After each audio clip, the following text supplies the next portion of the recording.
Welcome, everybody. Thank you for joining us. My name is Ted Jackson, and I am the chair of the group of 78.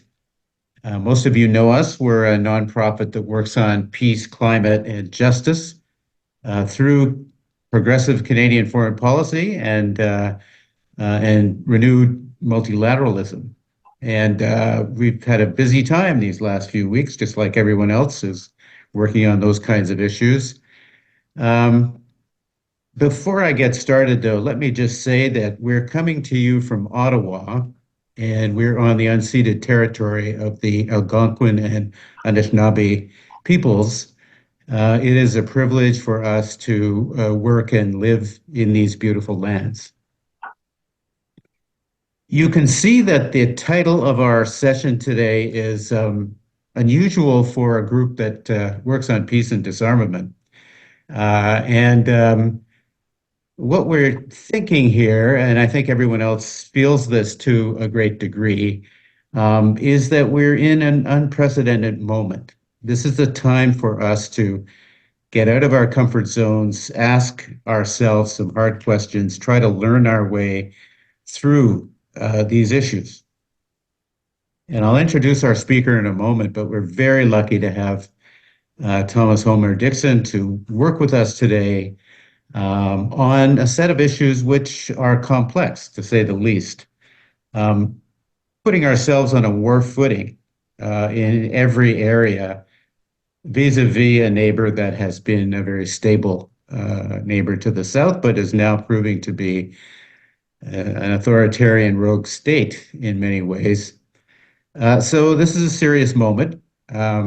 We need to really drill down into these issues. And we're very lucky to have Thomas Homer-Dixon, our speaker for today. He's a renowned political scientist. He is an author. He's the founder and executive director of the Cascades Institute at Royal Roads University. He works on many important and complex issues, threats to global security, economic instability, climate change, energy scarcity. He also studies how people, organizations, and societies can better resolve their conflicts and innovate in response to complex problems. And obviously, this is a moment for Canada to really work on this as well, not to mention the rest of the world. His books include Environment, Scarcity, and Violence, The Ingenuity Gap, The Upside of Down, Carbon Shift, and most recently, Commanding Hope, the power we have to renew a world in peril. He's a former full professor and research chair at Toronto and Waterloo universities, holds a PhD from MIT in international relations, defense and arms control, and conflict theory. Welcome, Ted, and thank you for making the time to work with us. Thank you very much. I'm delighted to be with you. So the format today is simple. We're going to invite Professor Homer-Dixon to talk for 20 minutes in a first segment. It looks like he's got some slides, which is great. I'll then pose a few questions to him for 10 or 15 minutes, and then ask him to speak for another 20 minutes so that we break this up. After that, we'll go to the chat section. I know a lot of you will have questions and comments. We'll try to do a few at a time. And we're going to go probably our full time here, which is to 1:30. So we have an hour and a half for this. So now over to you, Tad. Thank you again for coming. Thank you so much, Ted. I'm really delighted to speak to you all today. I believe I was invited principally because I published an article in the Globe and Mail about, what is it now, 6 weeks, 2 months ago, titled CV's Pacem Parabellum. If you want peace, prepare for war. It was a phrase I became familiar with taking a course at Carleton University back in the 1970s. I think it was probably 79 or so, 78, 79. It was a course on the causes of war with a wonderful international relations professor that some of you may remember or have known, John Sigler at Carleton University. And John unpacked at one point in one of his classes, this undergraduate class, the meaning of si vis pacem parabellum and the kind of logic and rationale that would lead one to that conclusion. If you want peace, prepare for war. And I was suggesting in this article that Canada is now in a position where it needs to strengthen its defenses. That it can no longer rely upon the rule of law and the kind of Kantian or Grotian international order that provides strong multilateral regimes and collective defense. We're going to have to look increasingly to our own defense and our own security and provide, especially with respect to the United States, some defense of our own sovereignty. And I raised the possibility of a direct military attack by the United States. And that, interestingly enough, shortly after that article was published, I was contacted by the Prime Minister's office, suggesting that it had resonated with some folks there. And I'll talk a little bit in the second half of my presentation about the proposal that then went forward to the PMO for a national service program. But in the first part, in the first 20 minutes or so, I thought that I'd say a little bit about the diagnosis, what leads us to this crisis, and where the Cascade Institute has arrived in its own research, trying to unpack what we call the polycrisis. So I'll say a few words about the Cascade Institute and what we're doing more generally, and then I'm going to drill down into the concept of the polycrisis a bit and what we call our stress trigger crisis model. And then if I have an opportunity, I will share with you some extraordinary results we have just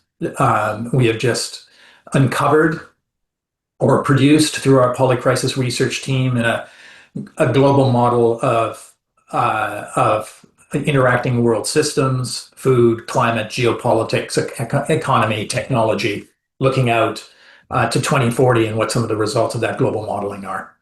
So let me say a few words, start by just saying a few words about the Cascade Institute. I'm going to share some slides. I'm going to have to flip between a couple of slide decks here as we go forward. And unfortunately, we weren't able to work out, and I'm not going to bother trying now. I have three screens in front of me, and this slide display sometimes gets confused. The computer gets confused, so we're just going to be looking at the standard display, but I think it should be fine for people to see. There we go. Ted, can you see that slide clearly? Yes, I can see it. It isn't in slide format, but it's, No, I mean, in slideshow format, but it's fine. Yeah, I'm not it's going to good. put it in slideshow format because I think we'll just lose some time there. Yeah, As I say, my computer is confused. So, or I'm confused. I'm not going to blame it on the computer. not So, at all. what's the Cascade Institute? The Cascade Institute is a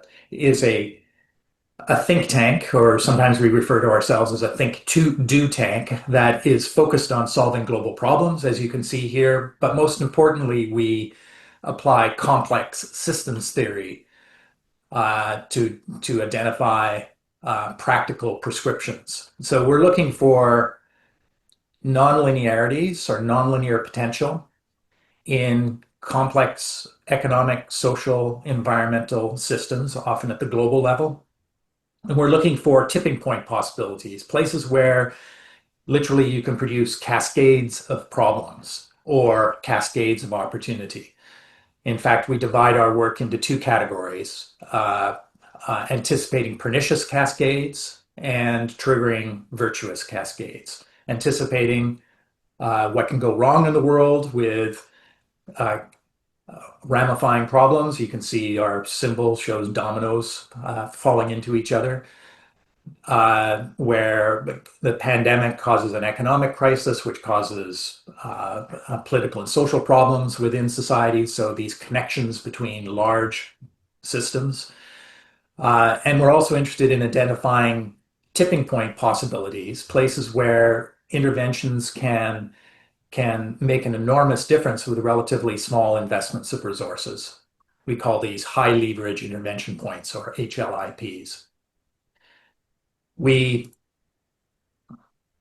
we uh, we advise organizations with the knowledge that we generate and try to bring them together in ways that allow for rapid change. So we scan the environment, we examine for cascades, we translate the information we develop into usable form, and then we support the actions of organizations to make those changes. We have 5 programs currently underway that are divided across those 2 buckets, anticipating pernicious cascades and triggering virtuous cascades. Our polycrisis program is very much a foresight exercise. We're asking the question, as we'll see in a second, why are so many things going wrong in the world simultaneously? And we're trying to understand the underlying causal dynamics that are linking global systems together in ways that are producing pernicious cascades. At the far end, on the triggering virtuous cascade side, we have a major project in deep geothermal energy alternative that we think is essential for this thriving of human civilization in the future. And then in the middle, the third of our big research programs is our democracy research program. And I'll talk a little bit about that in a couple of minutes. We're looking at the deep causes of polarization and democratic decline within our societies. So I think I'm going to leave this slide deck at this point and bring up another deck, and we're going to talk about our work on the polycrisis.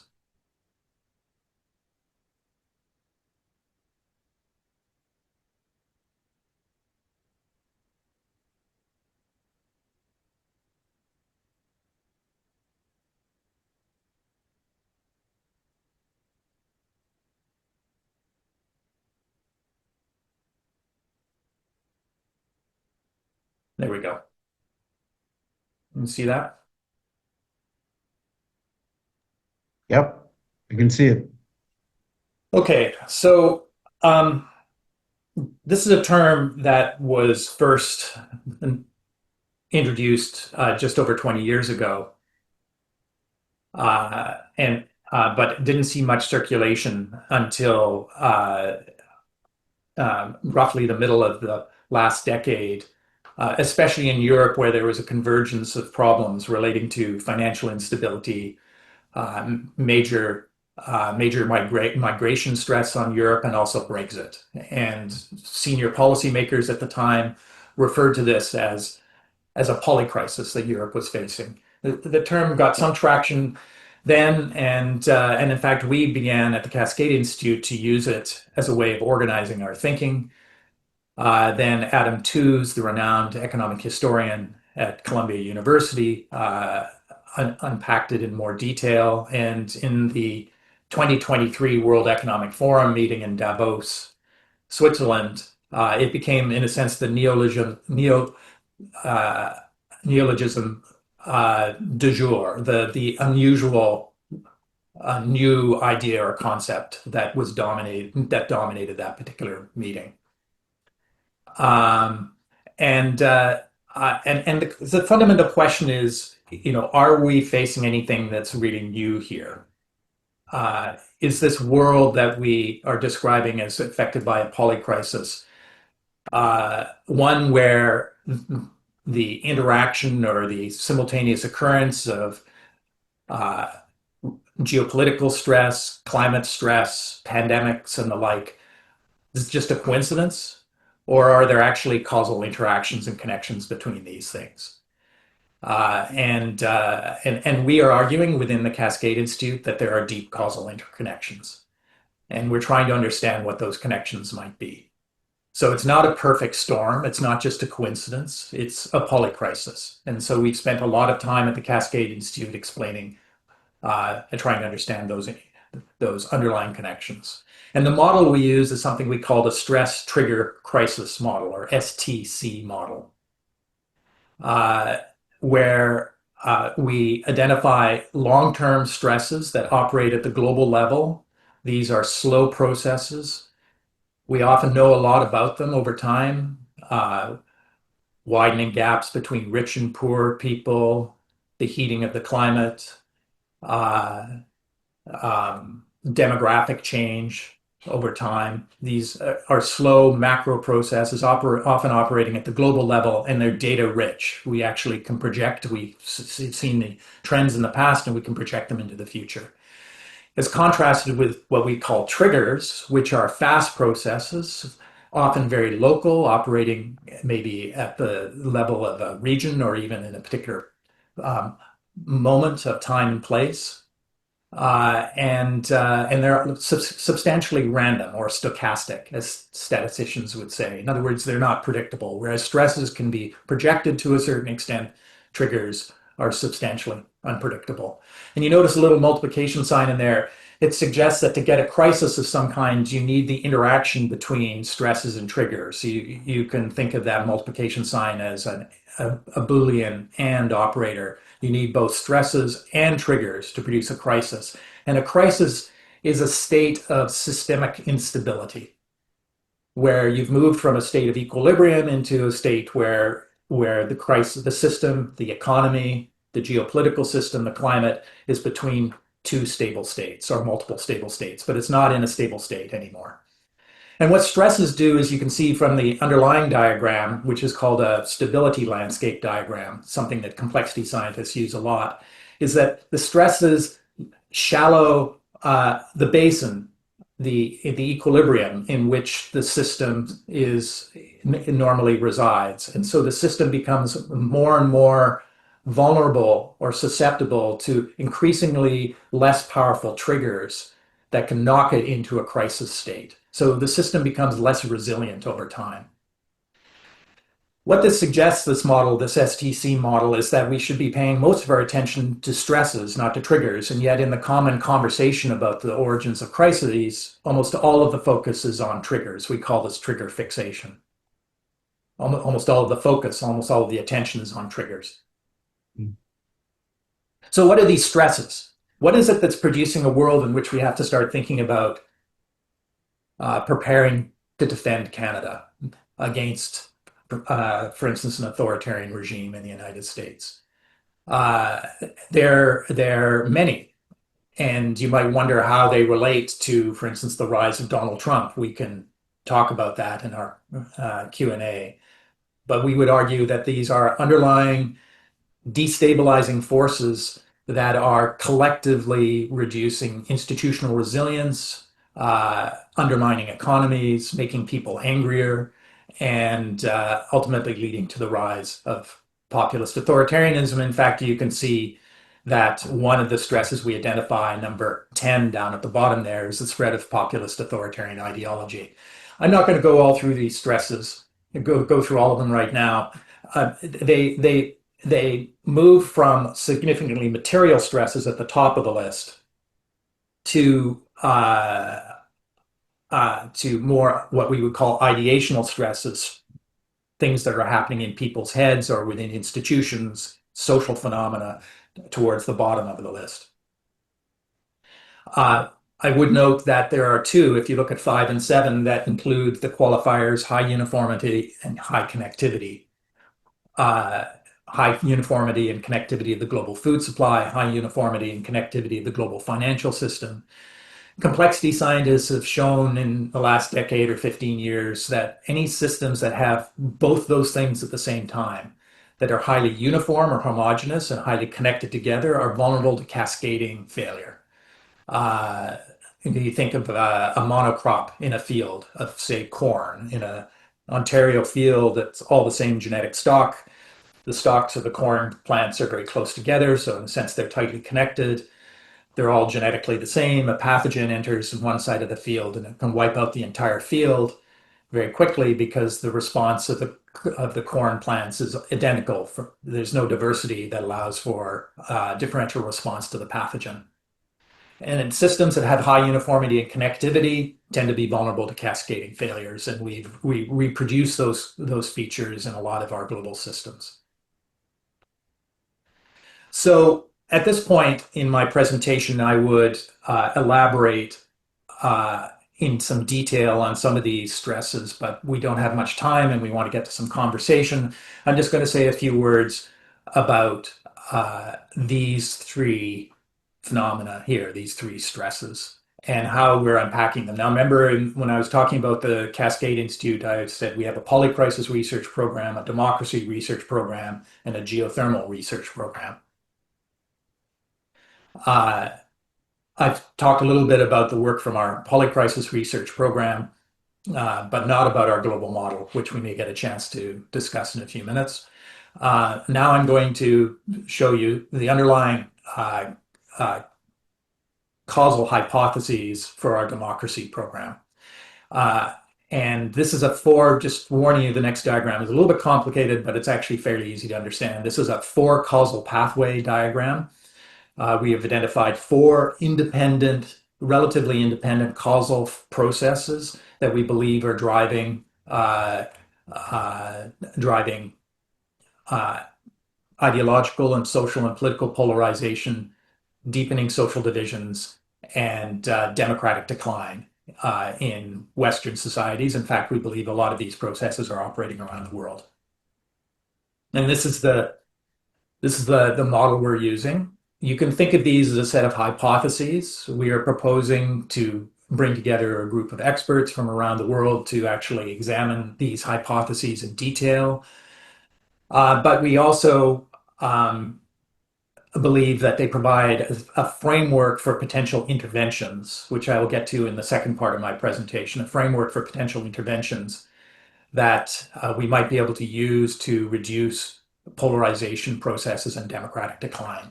So very quickly, because we probably are approaching time to have a conversation. We have these four causal columns, in a sense, the four columns across the top: economic precarity, ingenuity gap, message distortion, and fragmentation of belief communities. These are presented very simplistically. There's significant more detail and analysis under each one of these columns, especially the third one, which we can get to in Q&A if people are interested. But just starting on the left-hand side with economic precarity, this is a phenomenon that is relatively well understood. Changes in technologies of economic production that are producing increased returns to ideational capital, decreased returns to labor, helping to widen income and wealth gaps. The next column, what we're calling the ingenuity gap. This is a situation where you're getting a decline in the legitimacy of political and managerial elites because our problems are getting harder faster than we can solve them. And this is an analysis that goes back to my work on the ingenuity gap over 2 decades ago. It seems to be entirely relevant now. In the third column, we have all of the issues related to social media, information overload, and the corporate manipulation of algorithms to deepen divisions between groups, to accentuate negative emotions. Basically, the argument here is that to deal with attention scarcity because of extraordinary information overload, we often make our messages shorter. We make them, we increase the emotional content of those messages, and that emotional content, if we want to get attention, tends to be negative. So we emphasize emotions of fear, anger, and disgust, especially focused on outgroups, so that we can build our status within our in-group, within our own group. Of course, that deepens social divisions. We can talk about those phenomena in more detail. And then finally, there's this issue which we think is not getting the attention that it deserves, which is erosion of understanding of reality, fragmentation of belief communities, what we would call a propagation of anti-realist beliefs, where people are increasingly living in their own epistemic community. We call this epistemic fragmentation. They have their own sources of knowledge, their own sources of truth, their own experts. They believe to a certain extent they can create their own reality, and other realities are either wrong or irrelevant. And it's really hard to solve a problem like climate change if you can't have basic agreement on what's going on in the world, scientifically, for example. So these four causal processes, we argue, which I should note, if you look from left to right, we move from material phenomena again, increasingly to ideational phenomena on the right-hand side. We move from processes that are relatively well understood on the left-hand side to ones that are not understood for the most part on the right-hand side.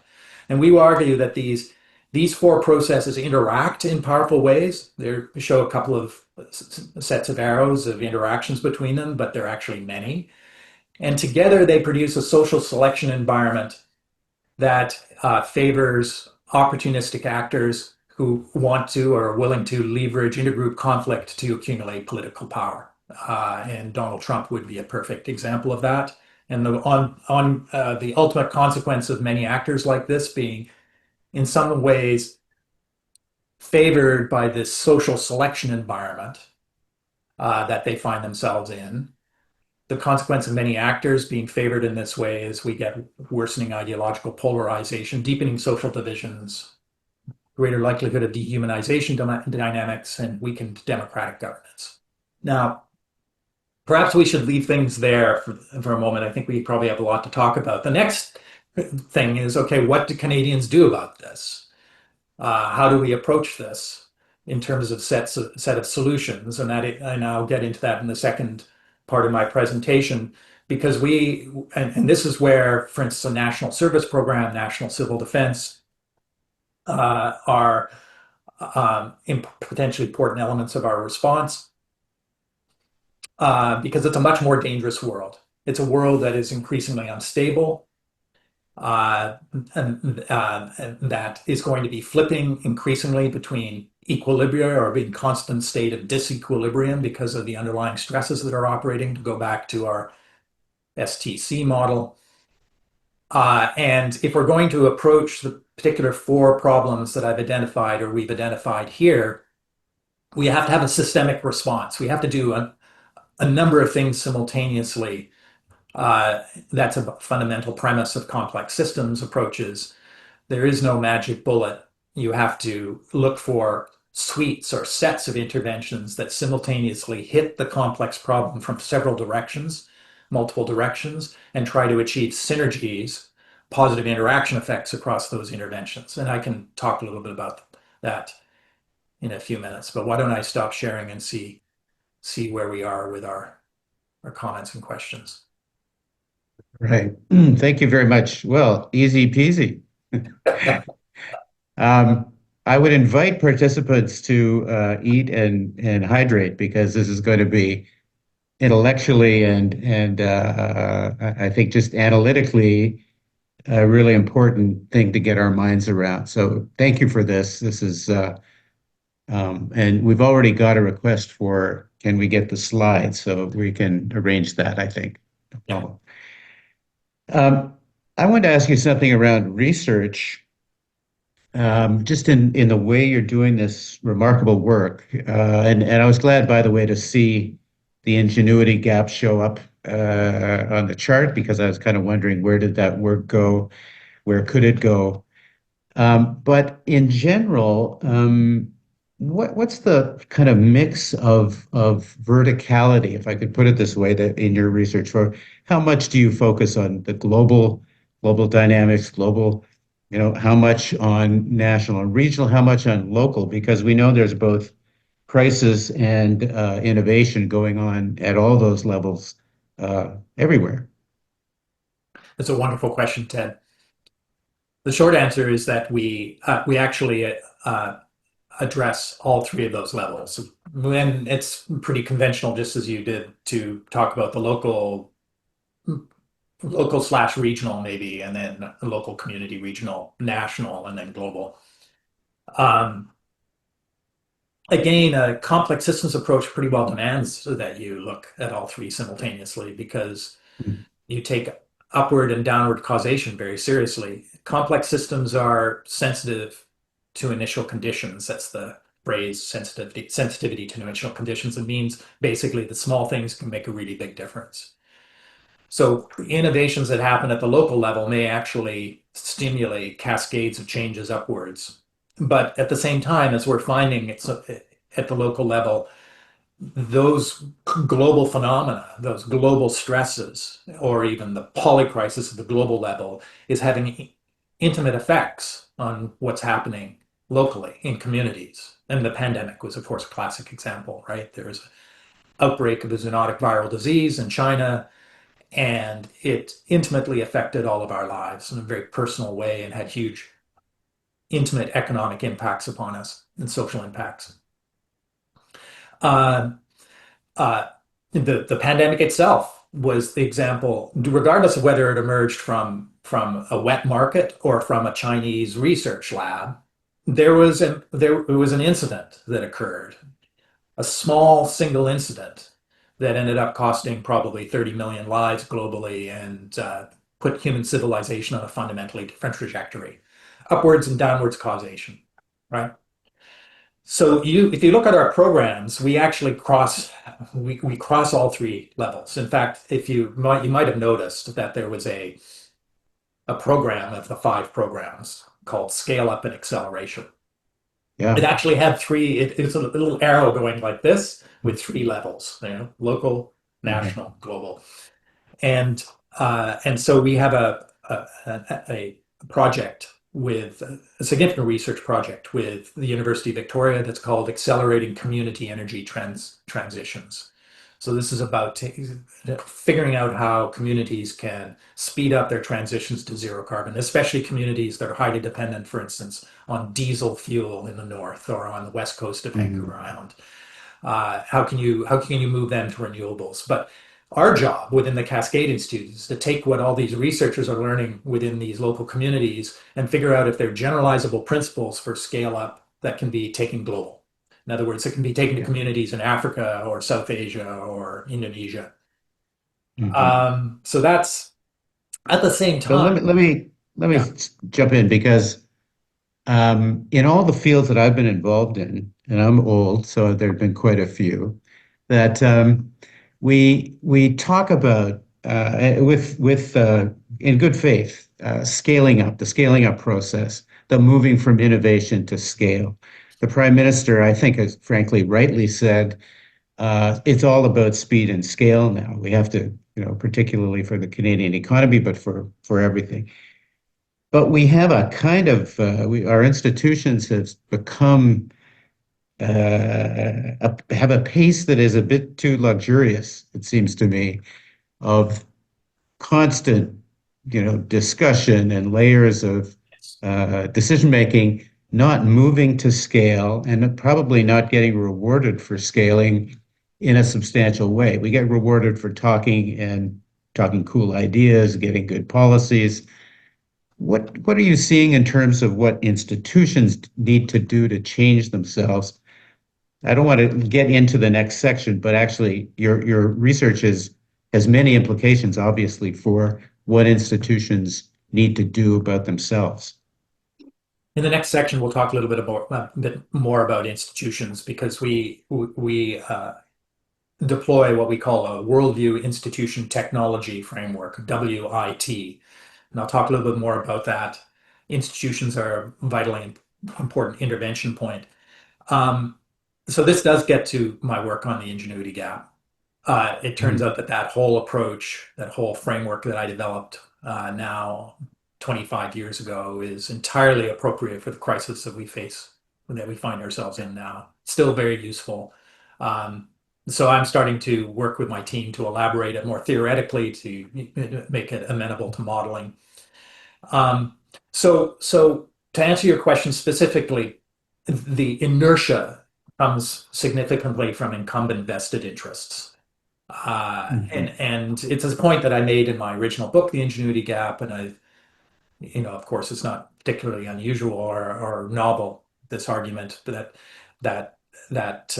one of the things that keeps good ideas from flowing out the pipeline to actually produce workable solutions is that various incumbent vested interests will block the implementation because they're benefiting from the current arrangement of things, whether it's fossil Mhm. fuel industries or bureaucracies in Ottawa.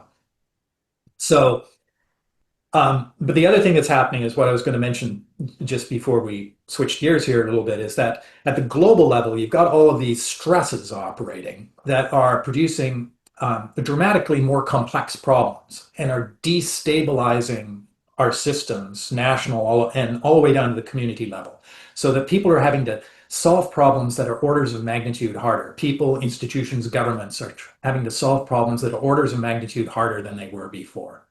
So you have this combination of kind of residual structural vested interests and increasingly difficult problems, which means that you've Mhm. got this gap between what you need to do and what is being done because the structural vested interests are getting in the way. This is producing profound discontent, delegitimization of, as I said in the previous slide, of our technocratic elites or scientific elites or government elites or institutions. So what will happen? What will happen is that I mean, it's possible we will get particularly enlightened leaders who lead us through a process of reform without catastrophic breakdown.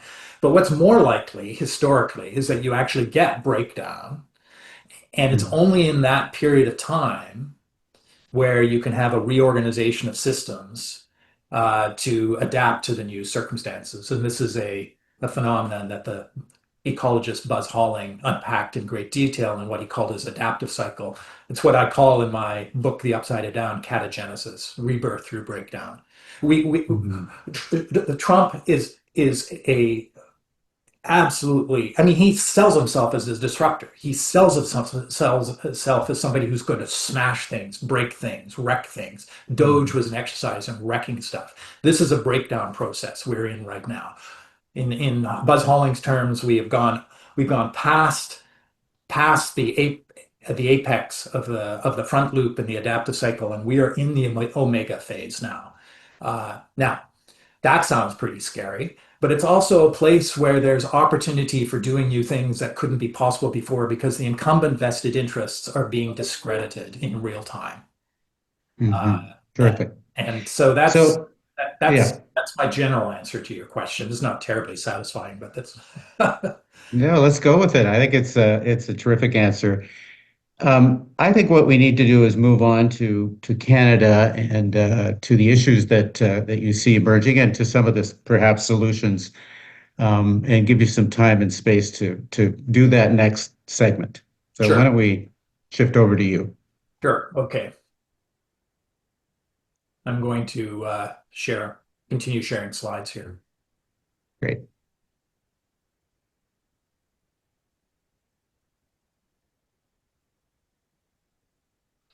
Okay, so there's the slide that we finished with in Hmm. the previous segment. Okay, so I've sort of alluded to some of what I'm about to say in terms of the emotional responses that we get to this, uh, excuse me, that we get to this combination of forces, combination of causal mechanisms identified in the previous slide. Is It's very scary for all of us. I think we feel that, especially at 3 a.m. in the morning, as I find when, and then for a certain component or segment of the population, uh, if that fear transmutes into anger, and there are, as I indicated in the previous slide, folks who exploit that anger in order to extract resources from the system, political power resources, economic resources. Trump is doing both. One might think, and this is a question that I'm asked all the time, uh, is it game over? Are these forces, these macro forces at the global level, the stresses, so powerful, ineluctable? Are the dynamics that I showed in the four process model so far advanced that there's nothing we can do? I would argue no. But we need to take a very different approach. One thing I've noticed in the conversations surrounding that four process model that I showed before is a lot of people look at it and say, this is interesting, but I already know what the problem is. It's this thing here or that thing there. And we just need to deal with that and then we'll be okay. There is a a cognitive bias towards simplicity and parsimony in our brains, quite understandably, and it's served us very well in many circumstances in the past. But it's not serving us particularly well now. We need to think systemically. So, in the context of defending Canada's democracy, and this is the process out of which that article CV's Pacem Parabellum emerged. We were asked by some philanthropies to develop a strategic framework, a way of unpacking the challenges that Canada faces that allow us to see in a more deliberate way the the challenges we're facing and plan our approach and our responses. So I just realized that I have the wrong deck here, and I'm just going to see if I can bring up the right one. I'm going to stop sharing this guy because if While you I do that, I want to say to participants, somebody on the chat has said they not only would they be interested in the slides, but also in the recording of the session. And we will have this recording put up on our website, the Group of 78, group78.ca, soon after this session. So it will be available. The entire session will be recorded or is being recorded right now. And the slides we will make available as well, drawn from apparently all three decks, yeah. which which Sorry which about is good. Um, I just realized it's on my other computer, so I'd given myself the okay, wrong deck. I have them all up all on, right, so I'm just sending it over now, sure. and we'll be on the right computer, and then we'll bring it up. So what we did is we took this four pathway model and integrated it with our worldview, institution, and technology framework to produce essentially a matrix or a table of intervention possibilities. And that's what I'm going to show you now.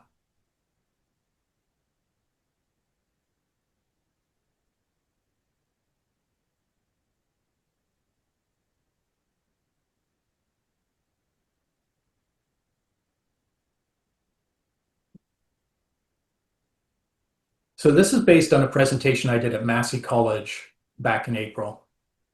And sharing.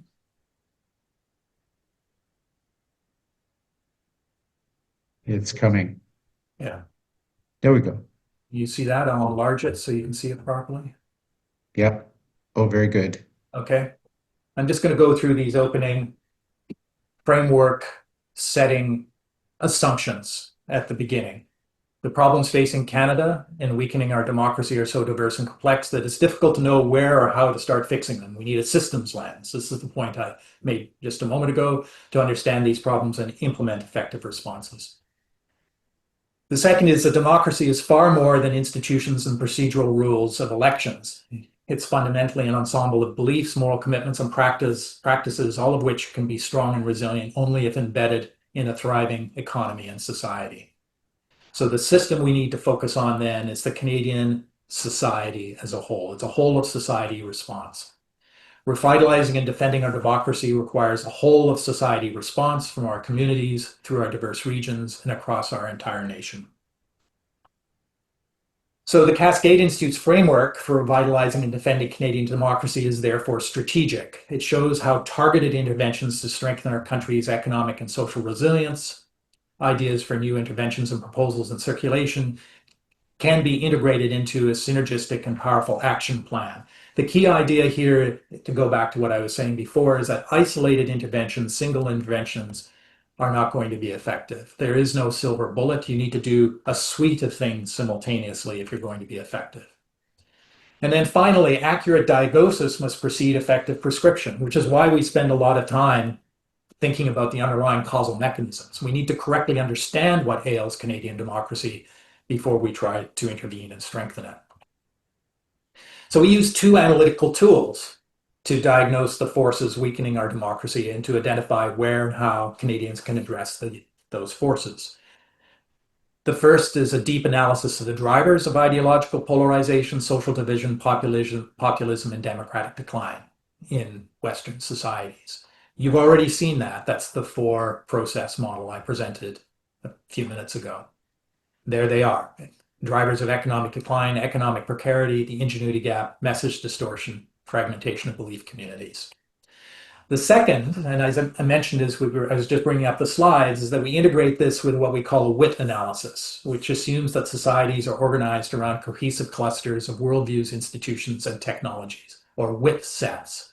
There's a significant body of scientific research that suggests that these WIT sets are basically the mechanism of reproduction of societies over time. Some WIT sets, some integrated sets of beliefs, institutions, and technologies, beliefs/values, institutions, and technologies produce relatively fit societies and are preferentially selected through historical processes, and others are produce social failure.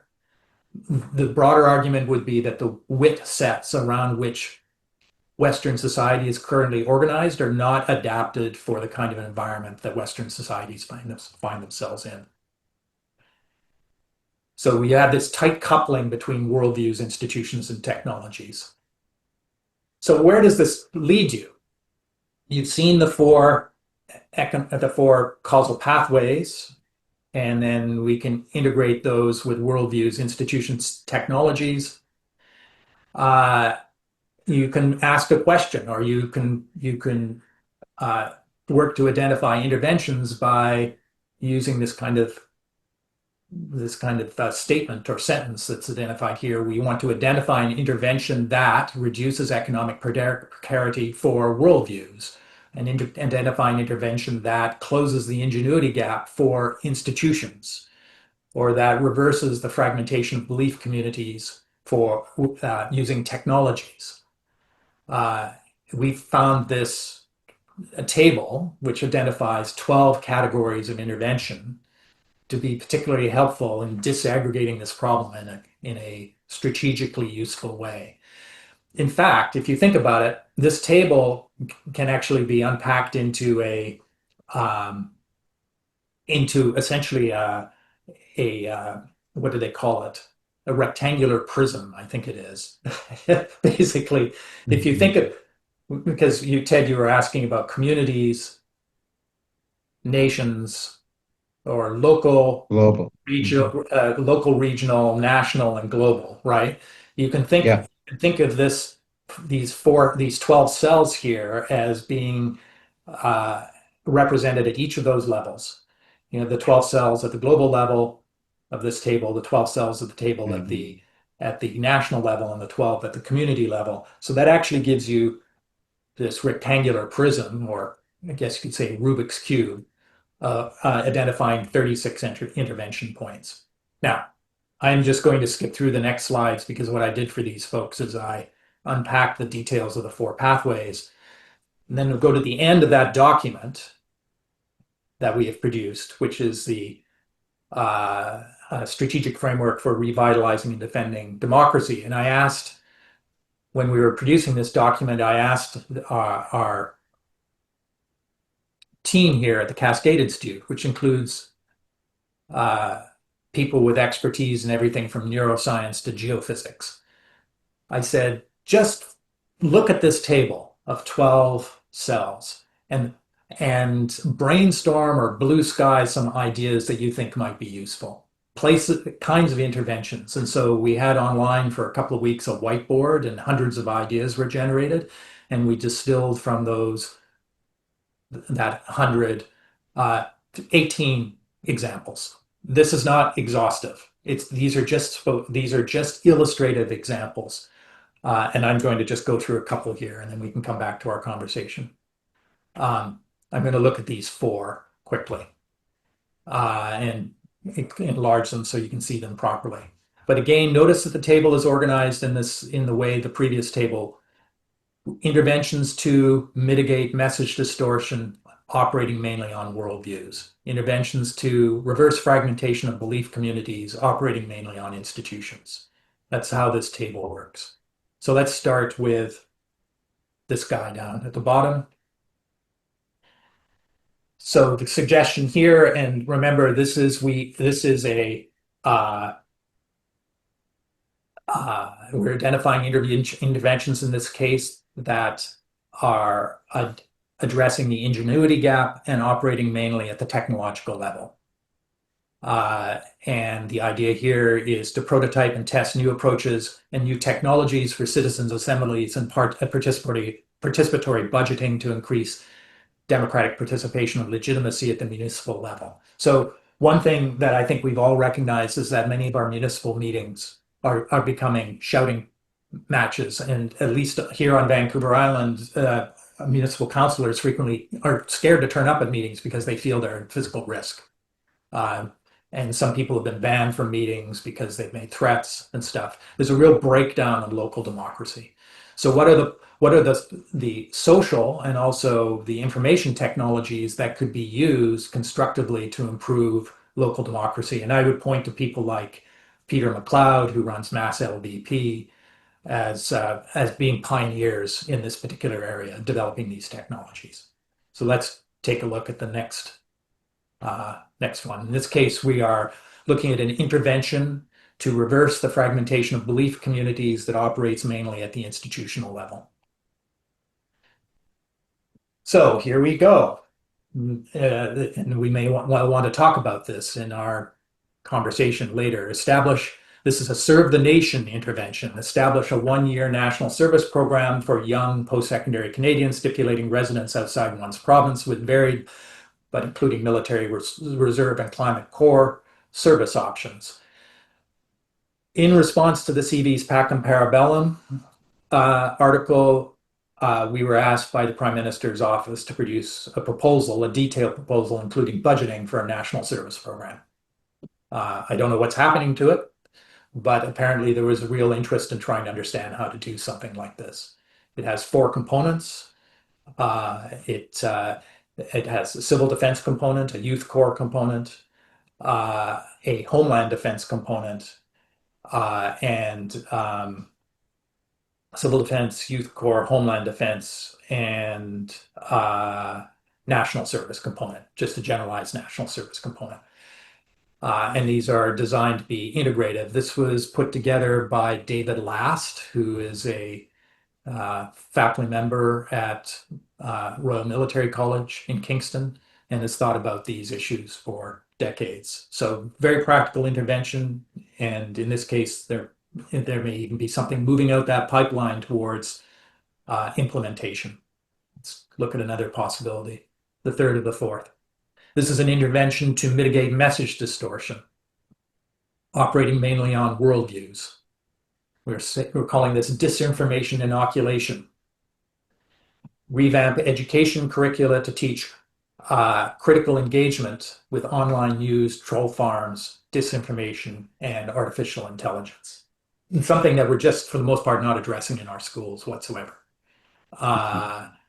So this is basically helping young people rewire their heads a bit through the educational program so that they're inoculated or better prepared to address the flood of disinformation coming their way. And notice that this will have considerable influence on this other process, fragmentation of belief communities. It can help reduce what we call the epistemic fragmentation that we're seeing when there's proliferation of belief bubbles or truth bubbles in our societies. Okay, and the final example, this is an intervention to reduce economic precarity, operating mainly at the technological level. We had to put this in because this is a priority for the Cascade Institute. So this was a little plug for one of the Cascade Institute's interventions: create a public-private partnership for an integrated set of experimental drilling sites in diverse geologies to drop the cost of deep geothermal power as part of a broader energy diversification strategy to give Canada expertise and technology it can sell worldwide. And we have six experts within the Cascade Institute pushing this frontier forward right now.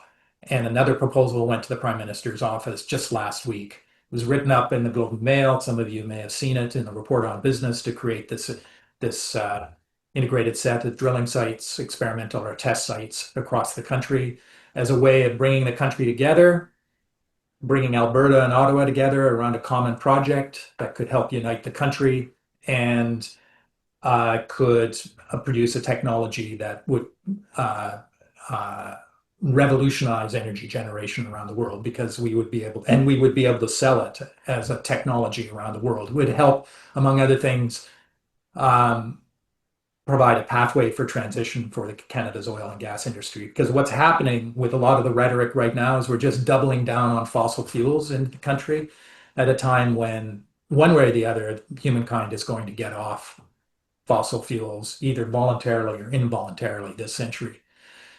So that's the way we're approaching. I'm going to stop sharing. That's the way we're approaching this set of challenges that Canada is facing. Uh, and so when we're preparing, it has to be a broad systemic preparation. It's not all about building up our defense establishment, buying new technologies, or even national service programs and homeland defense. It's about uh, it's about this broader set of interventions in the society that can strengthen the economy, that can increase our ability to solve our complex problems, that can deal with uh, misinformation and message distortion. All of these things need to be done simultaneously. If any one of those causal processes gets neglected, then probably the whole package of interventions won't work. So we either do it all or we fail. All right. That's tremendous. Thank you very much for that. And that is stimulating and challenging and generative. So your work is and your team, the work of your team, very much appreciated. And obviously, this is the right moment for the Cascade Institute. Um, I'm struck by this issue still around velocity, and by that I mean, analyzing, diagnosing, synthesizing, and acting faster and more precisely than our institutions have been doing across, and I would include NGOs in this, and governments and businesses. And we can come back to that. I think that's a kind of a general issue. And there's also, I would say, in real life, in practical, what do we do tomorrow terms, what's the division of labor that can happen across our institutions, universities, and obviously they're all complex institutions with their own political and policy processes. I know universities, they can be the most political animals that we have.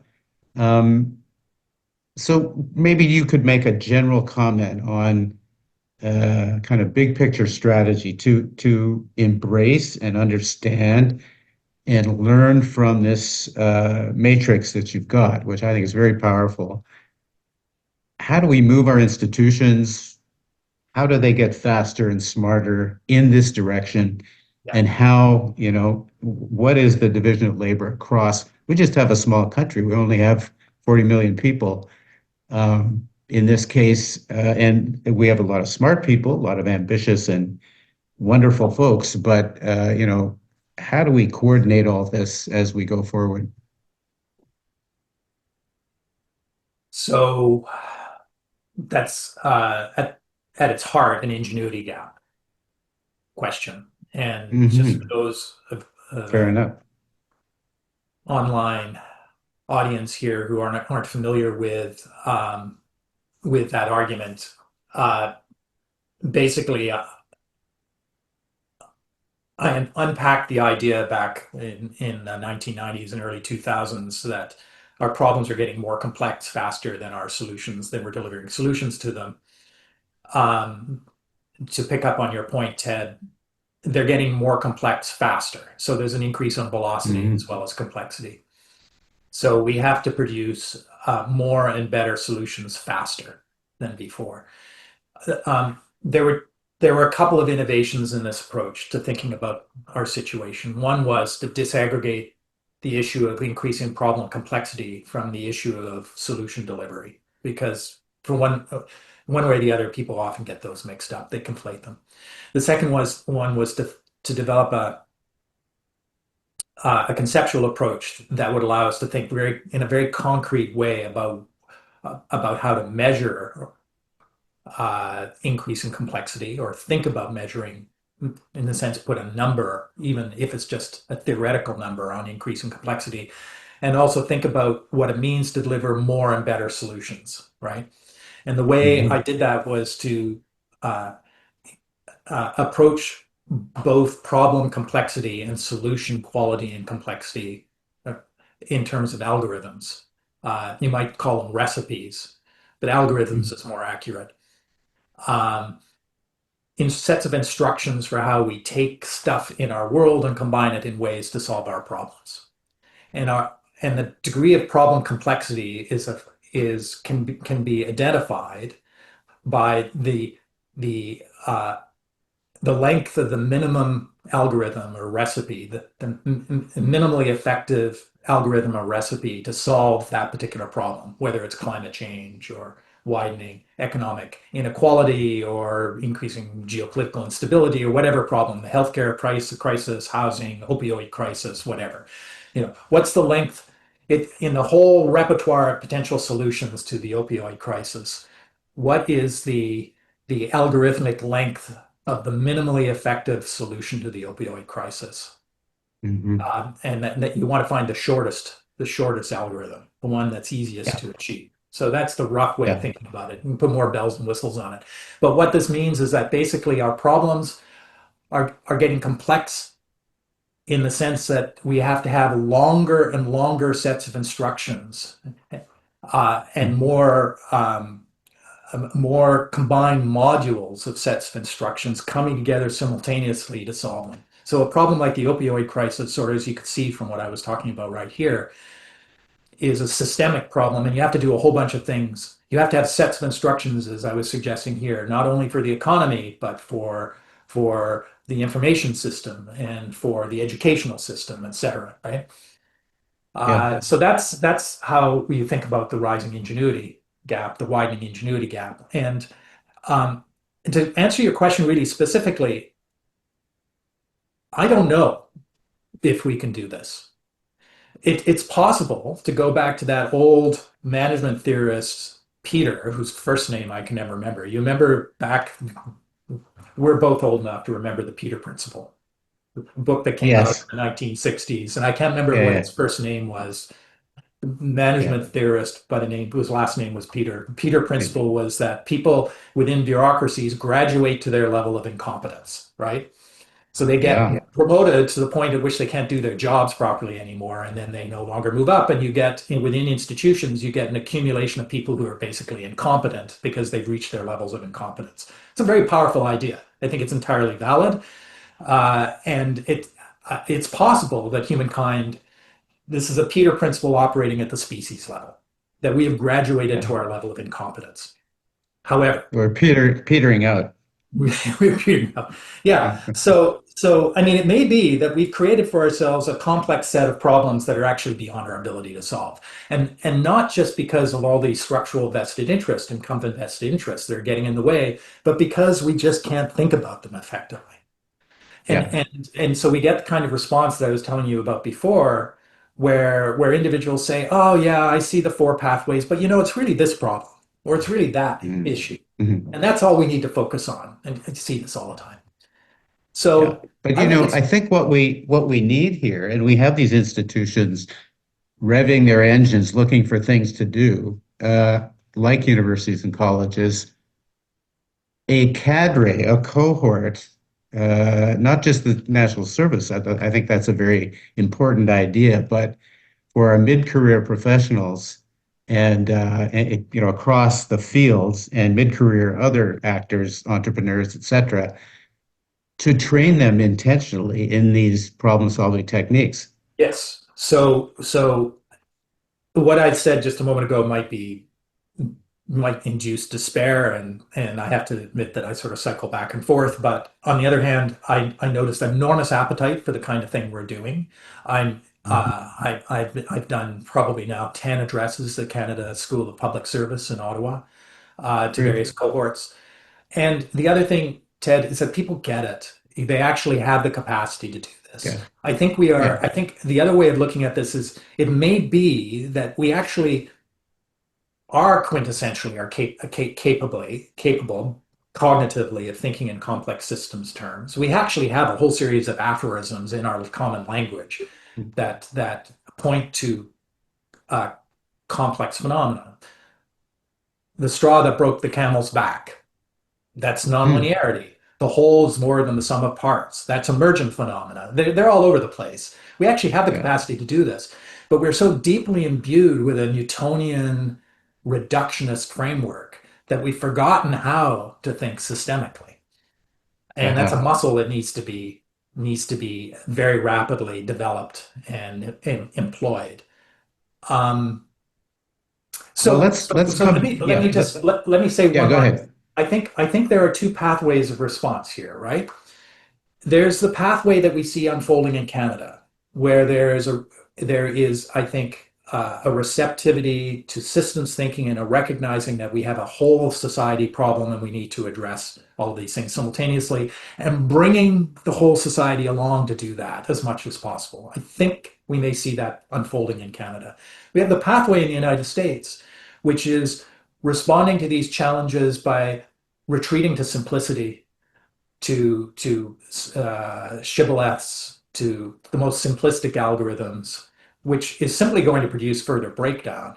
But the pernicious feedback there is that breakdown will increase the fear and anger that reinforces the authority of the strong men and the people delivering the simplistic solutions. So there are literally, I think, two pathways here. And I mentioned a couple of times the modeling we've done within the polycrisis work. If we have a couple of minutes, I'll show you a couple of final slides that shows very distinctly those two outcomes in 2040. It's quite remarkable what we found, and I'd like to just put that in front of everybody before we wrap up. All right. Good.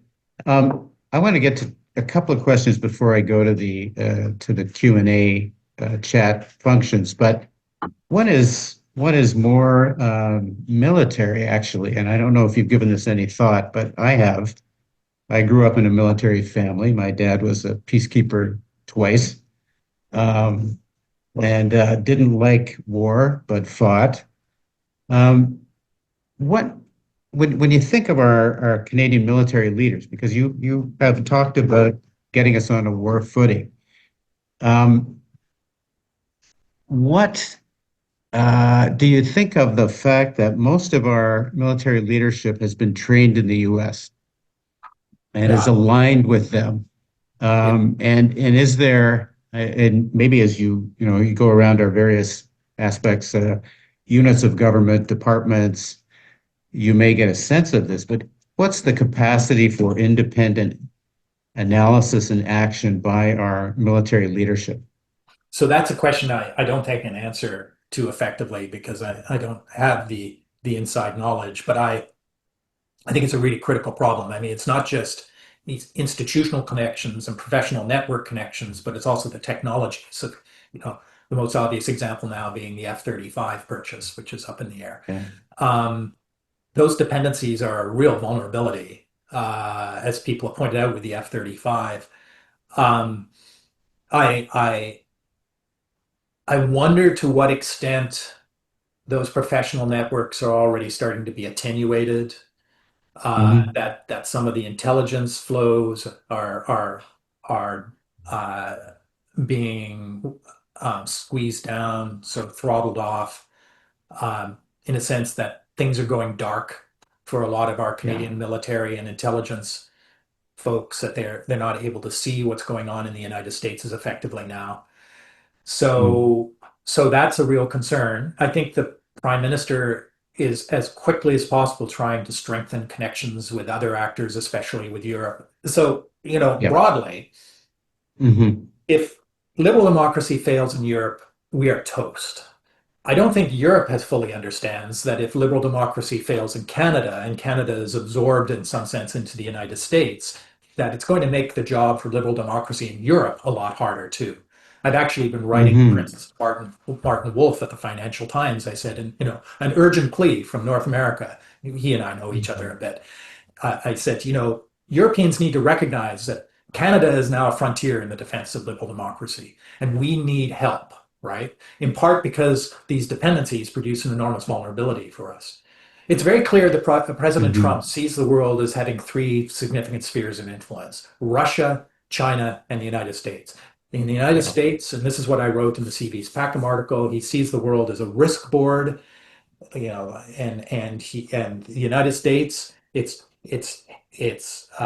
natural sphere of influence, its geographic sphere of influence, and that cartoon map of the world is North America. It extends across Canada through to Greenland. We are the resource hinterland for the United States. We have a real challenge here.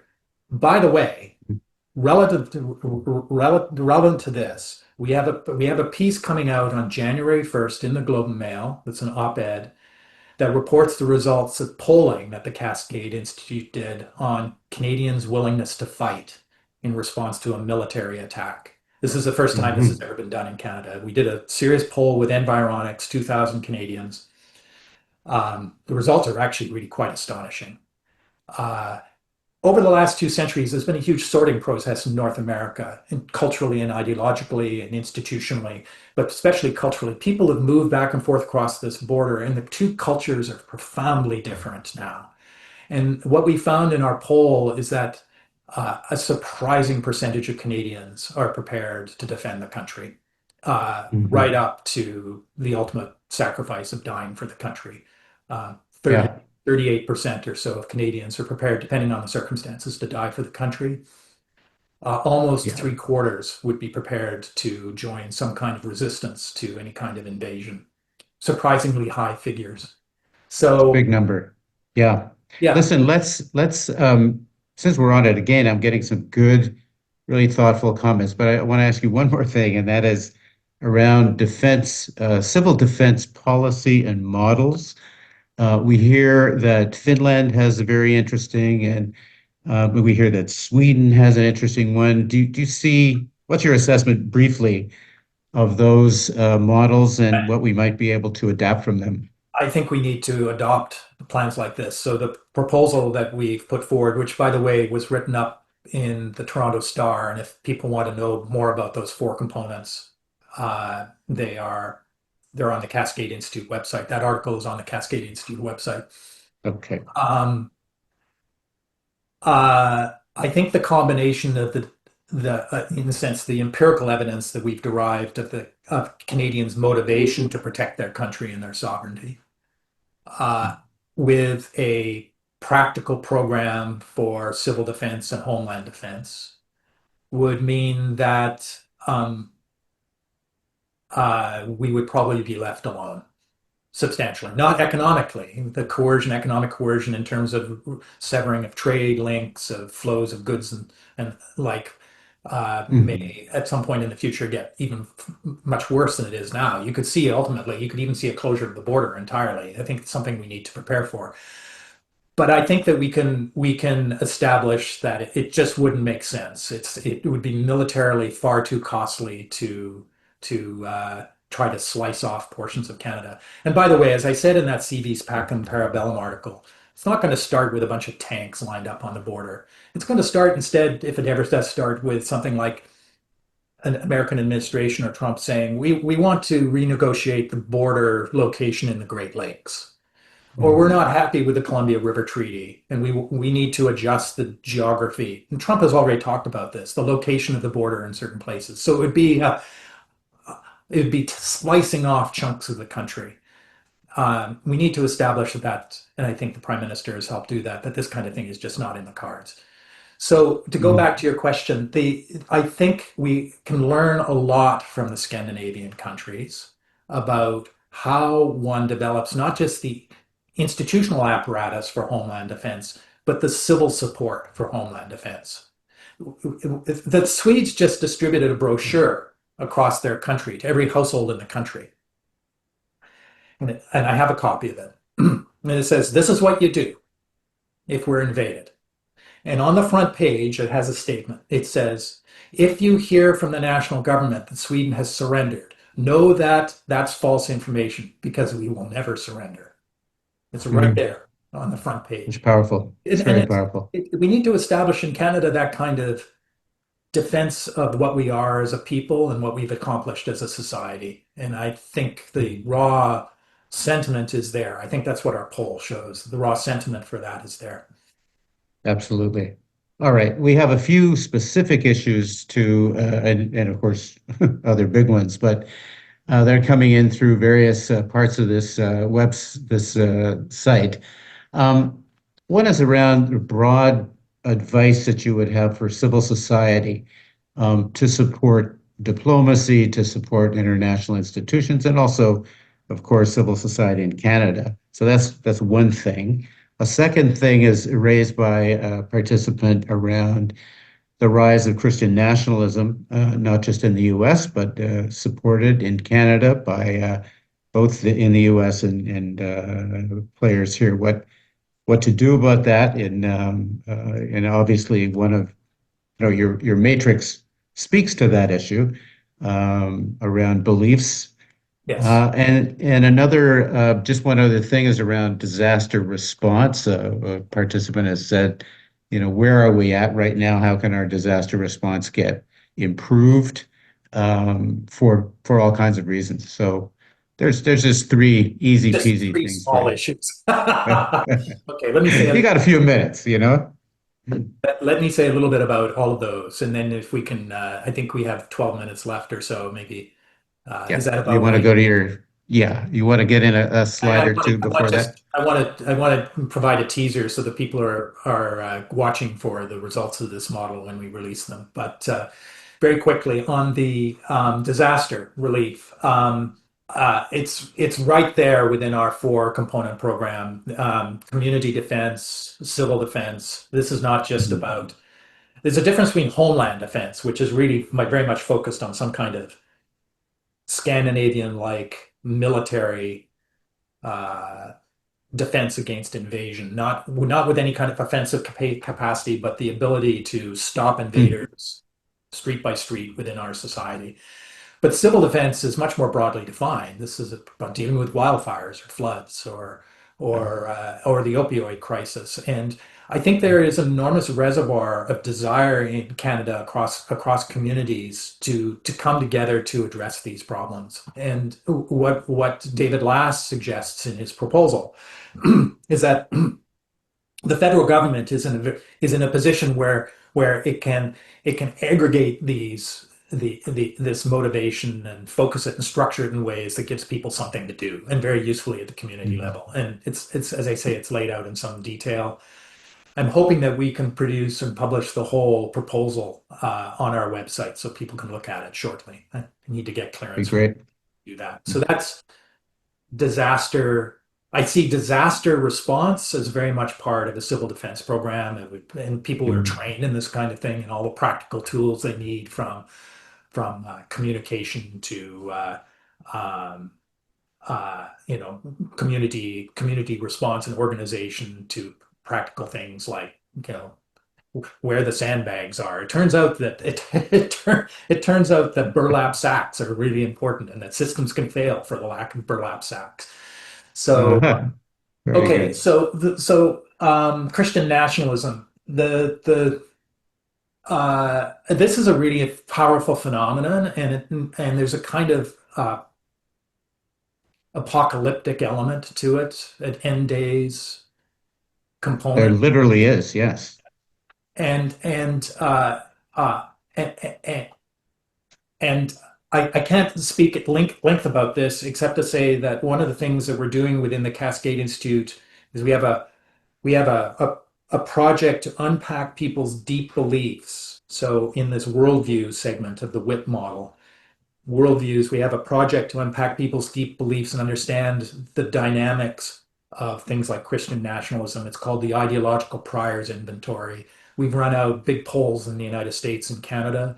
That information will be on our website. I think there are some folks with whom you just ultimately cannot have a conversation because they are in a Mhm. ontological space, a constructed reality that is so different. But but I think that what something like our analysis will help do is identify those groups who are, in some sense, still reachable and with whom we can build some common understanding. And by the way, I should say that it turns out that when it comes to a lot of practical community things like protecting our waterways and forests, you can define projects around which just about everybody can agree. And those are Mhm. what social psychologists would call superordinate goals. And those help bind communities together. Uh, Right. so I think that there are ways of even bringing the more radical ideologues into common projects that would help perhaps moderate their beliefs a little bit. And then on the first question, which I think is really about multilateralism and the decline of the rules-based international order, if I remember correctly, Mhm. um, we are And the lost. role of civil Civil society for society. that. So I think the civil Yeah. society is very important in articulating the need for Canada to continue to engage in these institutions and within this normative framework of multilateralism. In other words, as the United States has done untold damage to the world by withdrawing its aid through USAID, uh, Canada doesn't have the capacity, of course, to step in.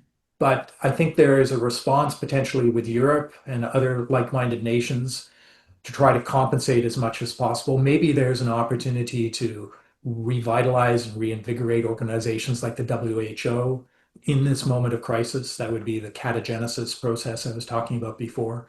But we can't give Mhm. up on multilateralism. We can't give up on the rules-based order. We have to prepare ourselves for a meaner, tougher, more dangerous world. That's what CP's Pacem Parabellum is about. But we also have to push back as much as we can through civil society and other mechanisms against the emergence of a truly Hobbesian world, because Canada can't survive in a truly Hobbesian world. So those would be my three answers. Terrific. Thank you. And there are many other questions which would take quite a long time to answer. You have a few minutes though before we get to your final slides, but there is a question here around AI and how we should be thinking about this, the role of AI, how to harness its benefits while minimizing its threats. You've been looking at that in one part of your matrix as well, I'm sure. What's your thought there quickly? Well, it actually relates to the modeling we've done because the one possible hopeful outcome in the model for 2040 requires that we manage AI. If AI is unmanaged, it's what we call unmanaged rollout. Then Mhm. we end up in a much worse place.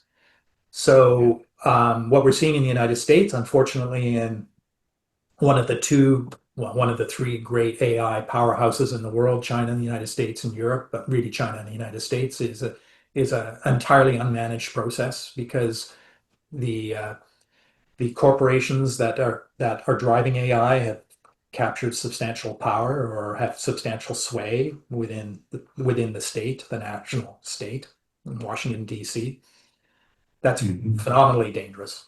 And there's nothing more to say about that. If we don't establish state institutions that manage that can bias the outcomes towards positive social outcomes away from negative social outcomes, then uh, the modeling that we're doing suggests that we will see a much worse and deepened polycrisis going forward. Yeah, Yeah. very good. Listen, do you want to put those two slides up that you Yes. as as you say teasers? Although I think everybody's interested enough anyway, but this is Yeah. going to nail it down. While you're doing that, let me just say that the Group of 78 is going to have a conference on redefining development in October. And one of the panels that we have is some really interesting speakers focus around the relationship between AI and sustainable development, both the benefits and the threats. So that's something we continue to work on, and on the environmental threats from AI itself. So anyway, we'll get to that. But please. Sure. So this is a method that we are using to model the entire global system. It's called cross-impact balance analysis. It was developed by a brilliant German modeler and theorist about 20 years ago. Not widely used in the world. There may only be 100 or so people in the world who fully understand how to use it. But it's not, as it turns out, enormously difficult. And one of the things we're hoping to do is generalize understanding of cross-impact balance analysis. It involves building out a really big matrix of all the possible interactions between systems in the world. And the first thing you have to do is identify what you regard as the significant systems. And these are the ones, hold on here. These are the ones we've identified at the global level: energy, food, information technology, transportation. Earth system is the climate system. And then to identify possible states of these systems going out, in our case, to 2100. What's the range of possible states of the climate system, for instance? So for climate, we're saying that there are three possible trajectories, 2.5 to, or under 2.5 degrees of warming, 2.5 to 4, or over 4 degrees. Those are the three states. And we have a similar set of states for each one of these systems. We produce a really big matrix. There it is. I'm not going to go into the details of it, but it involves basically identifying and empirically grounding the relationship between each state of each system and every state of every other system.